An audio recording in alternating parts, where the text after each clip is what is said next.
আজ প্রথম একটি বইয়ের আনুষ্ঠানিক প্রকাশ হচ্ছে ঢাকায়। এই বইটি প্রকাশ করাটাও একটি জার্নি ছিল আমাদের কাছে, তার কারণ এই বইয়ের পাণ্ডুলিপি অহ পাঠিয়েছিল জার্মানি থেকে। অহ চলে যাওয়ার পর আমার একটা শূন্যতা তৈরি হয়। শাহবাগ কিংবা কনকর্ড এই অঞ্চলে এলে আমি অহকে খুঁজতাম, মাঝে মাঝে পেতাম, মাঝে মাঝে পেতাম না, কিন্তু খুঁজতাম, আমি প্রতিনিয়ত ওকে খুঁজতাম। তো ও যখন বললো আমার জার্মানির ভিসা হয়ে গেছে, তখন আমি খুবই কষ্ট পেয়েছিলাম। এই যে এতদিন পরে দেখলাম, কেন জানি মনে হলো যে না, ও নিজে থেকেই বলছিল, এই দূরত্বটা আমরা অনুভব করিনি। আমাদের আনন্দের সঙ্গী হিসাবে অনুপস্থিতিতে একটা আনন্দ সৃষ্টি করছে। অহর জন্য আপনাদের আশীর্বাদ এবং আপনারা ওকে যেভাবে দেখেন, ওর পরিচয়টা নির্মাণ হোক কবি হিসেবে, শুধুই কবি হিসেবে। নতুন যে চিত্র তৈরি করা, এই কৌশলটা অহর মধ্যে আসে।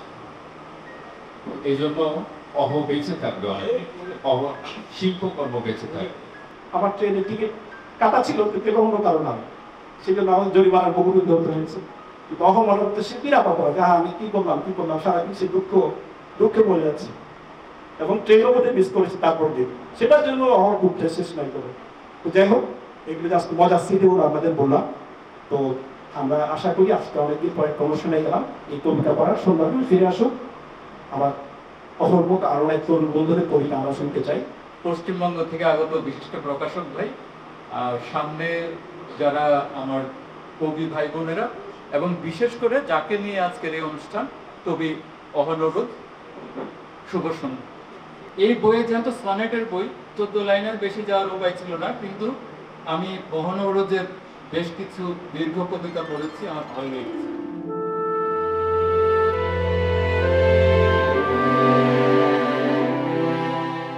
আমাদের অনুষ্ঠানের আনুষ্ঠানিকতার স্বার্থে আমি কয়েকজন অতিথিকে একটু মঞ্চে আহ্বান করবো। আমরা কি করি, সাধারণত আমরা মোড়ক উন্মোচন করি, কিন্তু এখান থেকে আমরা একটু বেরিয়ে আসছি।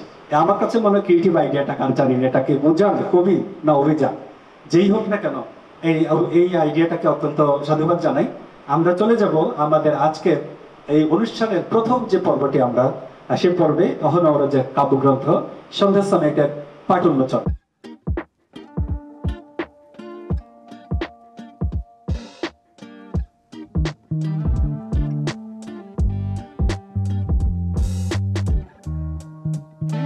মানে তাকে ঘিরে সেখানে একটা ছোটখাটো জটলা বেঁধে গেছে।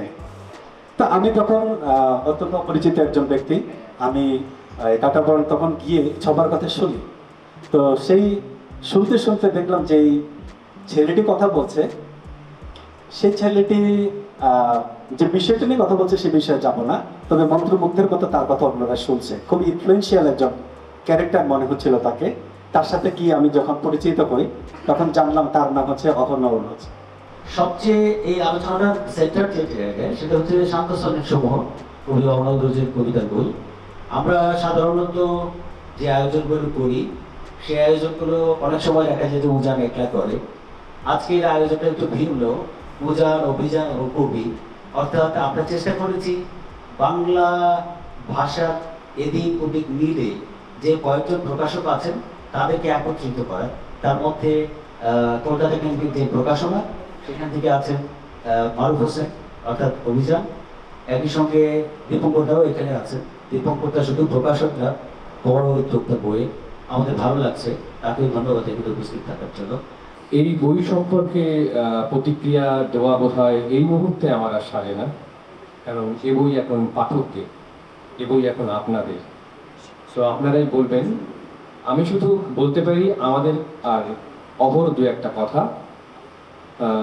অভিযান পাবলিশার্স, আমরা কলকাতার একটি প্রকাশনা, এবং আপনাদের জেনে হয়তো ভালো লাগবে যে কলকাতা থেকে বাংলাদেশের লেখকদের সর্বোচ্চ বইয়ের প্রকাশক অভিযান পাবলিশার্স।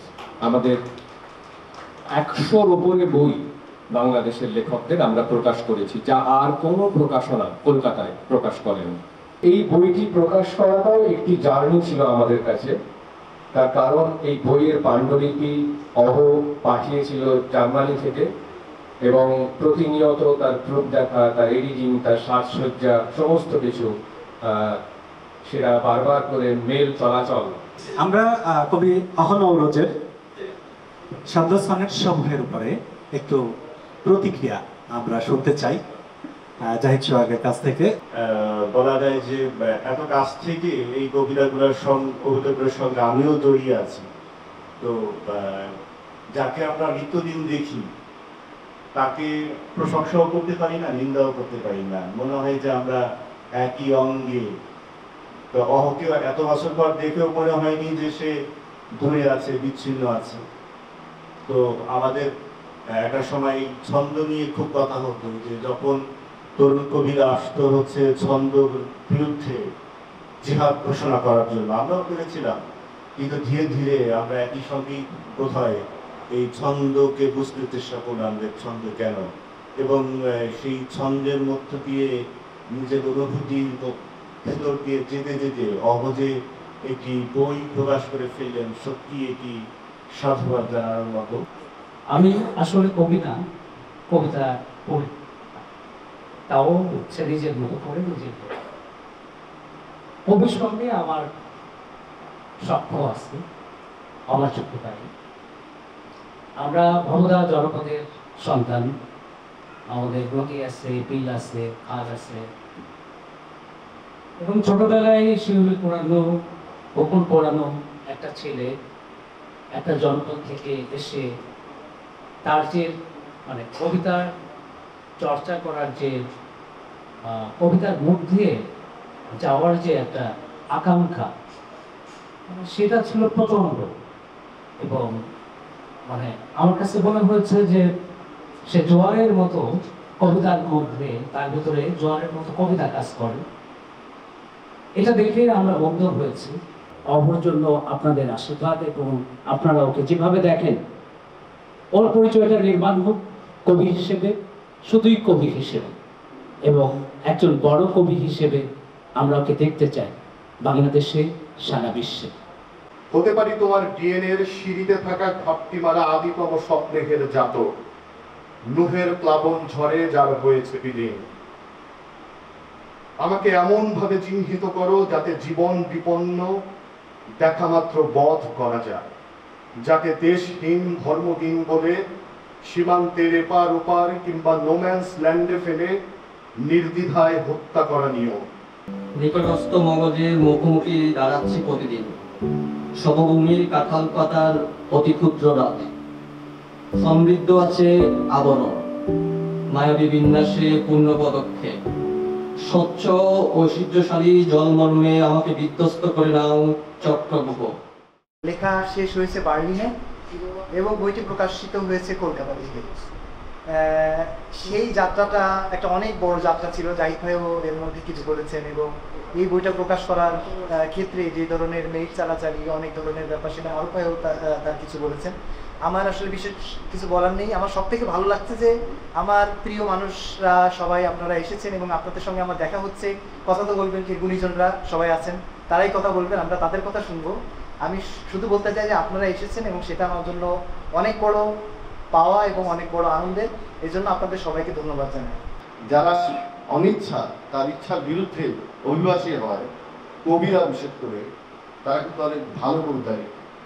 তাদের মধ্যে একটা জিত আছে যে আমি তো আমার দেশের মাটি মানুষ সব হারিয়ে এখানে আছি। ওর মনটা সবসময় পড়ে থাকে দেশের মধ্যে, দেশের মাটির সঙ্গে, জল হাওয়া ও প্রকৃতির সঙ্গে। নজরুলের একটা শব্দ আছে চোখের টোকা, তার গানের মধ্যে। আমি জানি না গানটা শুনেছেন না, সেক্ষেত্রে জলের টোকার একটা শব্দ ব্যবহার, নজরুল ব্যবহার করেছে চোখের টোকা, একটা চিত্র অসাধারণ। গানের মধ্যে চোখের টোকা। আমি নজরুলের গান করতে অবাক যে একজন কবি এরকম একটা ইমেজ তৈরি করে ফেলতো। কিন্তু জলের দোকান ব্যবহার করতো। নজরুল থেকে প্রভাবিত হয়েছে কিনা আমি জানি না, যদি নিজেও করে থাকে, কিন্তু অসাধারণ একটা ব্যবহার। মনে করো একবার পৃথিবীর কথা, আর্কটিকময় তুলনার ঘন শরীরে যে পাখি অবিরাম সূর্য খোঁজ করে, যে বালক সাহারার অগ্নিভরা রোদে ক্যারাভান সঙ্গে নিয়ে শতপথ হারে, তার বুকের কাছে কিছু জাদু আছে।